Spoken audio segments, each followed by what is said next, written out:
ఇప్పుడే జీ5 app download చేయండి. చూడండి మీ ఫేవరెట్ టీవీ షోస్ ఎప్పుడైనా ఎక్కడైనా. ఇక మనందరం కూడా రక్షణ వ్యవస్థ గురించి మాట్లాడుతూ ఉంటాం. ఆ రక్షణ వ్యవస్థను పెంపొందించుకోవడానికి ఎన్నో రకాల ఆహారాలు, టాబ్లెట్స్ అనేవి తీసుకుంటూ ఉంటాం.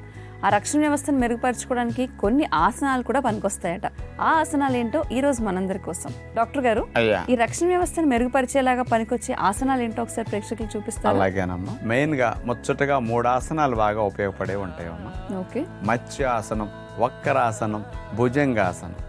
ఈ 3 మన శరీరంలో ఉండే రక్షణ వ్యవస్థ మెయిన్ గా కాన్సన్ట్రేట్ చేసే ఏరియాస్ ని యాక్టివేట్ చేయడానికి కొన్ని చోట్ల ఎక్కువగా ఉంటాయి అన్నమాట. కంఠ భాగంలో ఉండే టాన్సిల్స్, ఎడినాయిడ్స్, అట్లాగే ఈ రక్షణ వ్యవస్థలో మెయిన్ గా సీనియర్ తెల్ల రక్త కణాలు కాన్సన్ట్రేటెడ్ గా ఉండి ఎడినాయిడ్స్, టాన్సిల్స్, మరి థైమస్ గ్లాండ్ ఇలాంటి ఏరియాల్లో చాలా లింఫ్ నోడ్స్, లింఫ్ వెసల్స్ బాగా ఎక్కువ ఉంటాయి అన్నమాట. కానీ ఇలాంటి వాటన్నిటిని యాక్టివేట్ చేసే ఆసనాలు ఈ 3 అన్నమాట. అవి బాగా యాక్టివేట్ అయితే ఎక్కువ రక్షణ వ్యవస్థ, ఇమ్యూనిటీ బాగా రంగంలోకి దిగుతుంది అన్నమాట. అలాంటి 3 ఆసనాలు ఎలా చేయాలో చూద్దాం. ముందుగా మత్స్యాసనం. మనము ఇట్లా కూర్చున్న తర్వాత మెల్లగా మోక చేతుల్ని అట్లా ఆనిచ్చేసి వెనక్కి వెళతాం.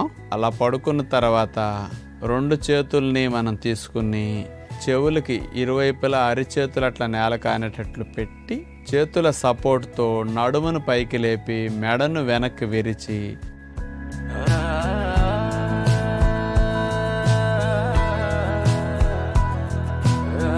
మాడు భాగాన్ని నేల కానేటట్టు అట్లా చేస్తాం. ఇప్పుడు చూడండి, మెడ భాగము ఎట్లా పూర్తిగా వెనక్కి విరవబడిందో నడుము కూడా వెనక్కి విరవబడుతుంది. అట్లాగే కదలకుండా ఈ ఆసనంలో ఉండగలనంతసేపు నిమిషమో మనం ఉంటాం.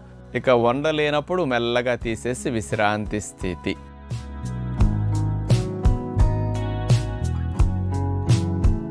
వక్రాసనం. ఇప్పుడు ఎడమ కాలు చాపేసాం, కుడి కాలుని మోకాల దగ్గర నుంచి మడిచాం, కుడి చేయి వెనక్కి పెట్టేసుకుంటాం. ఈసారి ఎడమ చేతిని పైకి లేపి కుడి మోకాలు పైనుంచి అలా వేయవలసి ఉంటుంది. మోక చేతితో కాలు నెట్టుకుంటూ నడుముని ట్విస్ట్ చేయవలసి ఉంటుంది. ఇప్పుడు ఎంత నెట్టుకుంటే అంత బాగా నడుము తిరగటానికి అవకాశం ఉంటుంది. ఇక చేతి వేళ్లతో పాదాన్ని అట్లా పట్టుకుని చేతితో మోక చేతి భాగంతో కాస్త కాలు నెట్టుకుంటూ నడుముని కుడివైపు అట్లా తిప్పాలి. కుడి చేయి నేల కానిచ్చుంది, మెడ నడుము అంతా కూడా కుడివైపు తిరిగేసి అట్లాగే ట్విస్ట్ చేసి ఉంచాలి.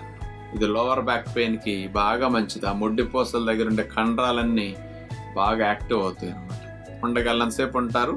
అవకాశం లేనప్పుడు, నొప్పిగా ఉన్నప్పుడు తీసేస్తారు.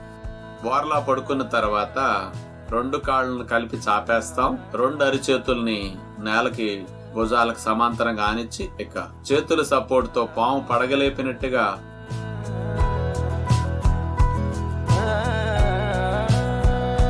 మెడని నడువు భాగాన్ని అట్లా పైకి లేపేస్తాం. చేతులు అట్లా స్ట్రైట్ గా ఉంటాయి. చూడండి, ఇది పాము పడగలేపినట్టుగా ఉంచే ఆసనం కాబట్టి భుజంగాసనం అంటారు.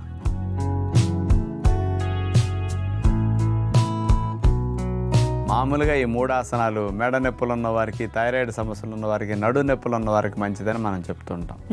అవి ఉన్నవారు చేస్తే ఇమ్యూనిటీ బూస్ట్ అవుతుంది, ఈ నొప్పులు కూడా ఆటోమేటిక్ గా తగ్గిపోతాయి. ఒక దెబ్బకు 2 పెట్టెల్లాగా 2 రకాల సమస్యలకి ఈ 3 ఆసనాలే పరిష్కారం లాగా ఉపయోగపడుతుంది. చూసారు కదండి, రక్షణ వ్యవస్థని బలపరచుకోవాలనుకునే ప్రతి ఒక్కరు కూడా ప్రతిరోజు ఈ 3 ఆసనాలని ప్రాక్టీస్ చేస్తే బాగుంటుంది అంటున్నారు డాక్టర్ గారు. డాక్టర్ గారు, మరి ఈ పంచరత్న దాల్ని ఎలా తయారు చేసుకోవాలి? ఈ దాల్ని తయారు చేసుకుంటే గనక మనం ఆహారంగా తీసుకుంటే ఎలాంటి ప్రోటీన్ లేదంటే ఎలాంటి పోషకాలు వస్తాయి కూడా చెప్తారా? ఈ పంచరత్న దాల్ అనేది స్పెషల్ గా ఎలా చేసుకోవాలి ఈరోజు చెప్పబోతున్నాం. ఓకే. 5 రత్నాలు, పంచరత్నాలు అంటారు కదా, పప్పుల్లో 5 పప్పులు. ఇవన్నీ 25%, 28% ప్రోటీన్ కలిగిన పప్పులు అన్నమాట. మరి మనందరికి ఎక్కువ భాగం డెఫిషియన్సీ ప్రోటీన్. దాన్ని నివారించడానికి అద్భుతంగా ఈ పంచరత్న దాల్ వండుకుంటే సరిపోతుంది అన్నమాట. మరి 5 పప్పులు అంటే అందరికీ కందిపప్పు తెలుసు, ఎర్ర కందిపప్పు తెలుసు. ఈ 2 పప్పులు ఎక్కువ వాడుతుంటారు. దీనికి కాంబినేషన్ లో మనం పెసరపప్పు, మినపప్పు, శనగపప్పు, ఈ 5 రకాల పప్పులను కలిపేసి పంచరత్న దాల్ ఎలా వండుకుంటే ప్రోటీన్ వస్తుంది, బలం వస్తుంది, టేస్ట్ బాగుంటుందో చూడండి. పంచరత్న దాల్ తయారు చేయడానికి కావాల్సిన పదార్థాలు: నానపెట్టిన కందిపప్పు 1/2 కప్పు, నానపెట్టిన మినపప్పు 1/2 కప్పు, నానపెట్టిన పెసరపప్పు 1/2 కప్పు, నానపెట్టిన శనగపప్పు 1/2 కప్పు, నానబెట్టిన ఎర్ర కందిపప్పు 1/2 కప్పు, టమోటా రసం 2 కప్పులు, టమోటా ముక్కలు 1/2 కప్పు, పచ్చిమిర్చి 4, ఉల్లిపాయ స్లైసెస్ 1/2 కప్పు, వెల్లుల్లిపాయ ముక్కలు 1 టేబుల్ స్పూను, నిమ్మరసం 1 టేబుల్ స్పూను, జీలకర్ర 1 టేబుల్ స్పూను, బిర్యానీ ఆకు 1, పసుపు కొద్దిగా, కరివేపాకు కొద్దిగా. ముందుగా ఒక ప్రెషర్ కుక్కర్ తీసుకుని అందులో ఈ 5 రకాల పప్పుల్ని కలిపి మనం నానపోసుకున్న వాటిని వేసేస్తాం. ఆ 5 రకాల పప్పులు ఉడకటానికి రెట్టింపు నీళ్లు పోసేటప్పుడు 1 వంతు నీళ్లు పోసేసి మరొక వంతు టమోటా రసం పోసేస్తాం. అంటే పప్పులు ప్లెయిన్ గా వాటర్ తో ఉడికితే బాగోదు కాబట్టి టమోటా రసంలో పప్పులు ఉడికించుకుంటే ఈ పంచరత్న దాల్ కమ్మగా ఉంటుందన్నమాట. అలా టమోటా రసంలో 5 రకాల పప్పుల్ని ఉడికించుకుంటాం 2 విజిల్స్ వచ్చే వరకు. దానికి తాలింపు కోసం ఒక పాత్రలో మేకడ వేసేసి అందులో బిర్యానీ ఆకు, దాల్చిన చెక్క ముక్క, వెల్లుల్లి ముక్కలు, కరివేపాకు, పచ్చిమిరపకాయ ముక్కలు, ఉల్లిపాయ ముక్కలు వీటన్నిటిని మేకడలో వేగనిస్తాం. ఆ తర్వాత కొద్దిగా టమోటా ముక్కలు వేసేస్తే తాలింపు కమ్మగా బాగుంటుంది.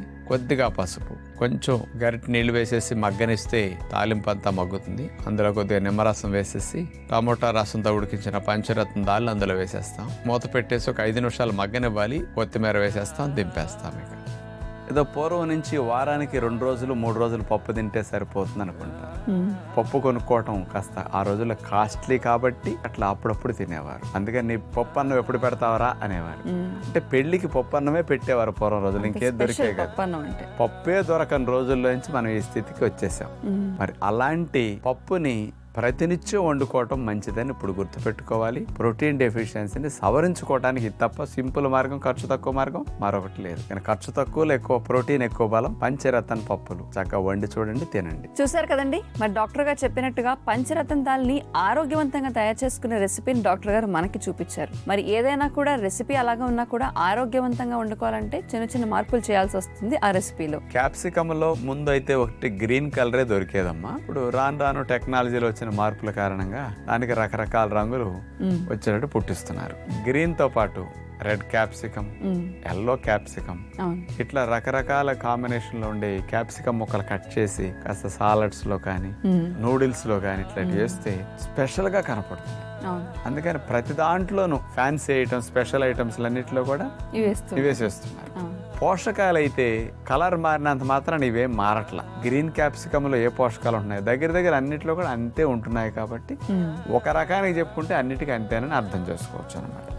100 గ్రాముల గ్రీన్ క్యాప్సికమ్ తీసుకుంటే 16 కిలో క్యాలరీల శక్తి, కార్బోహైడ్రేట్స్ 2 గ్రాములు, ప్రోటీన్ 1 గ్రాము, ఫైబర్ 2 గ్రాములు, విటమిన్ సి 123 మిల్లీగ్రాములు. ఇవి మెయిన్ గా క్యాప్సికమ్ గ్రీన్ లో ఉండే పోషకాలు. మరి డాక్టర్ గారు, క్యాప్సికమ్ ఏ జబ్బులు ఉన్న వాళ్ళు లేదంటే ఏ సమస్యలతో బాధపడుతున్న వాళ్ళు ఎక్కువగా వాడుకోవచ్చు అంటారు? ఈ క్యాప్సికమ్ లో ఉండే క్యాప్సైసిన్ అనే కెమికల్ కాంపౌండ్ వల్ల స్పెషల్ గా 3 ఫలితాలు మనకు వస్తాయమ్మా.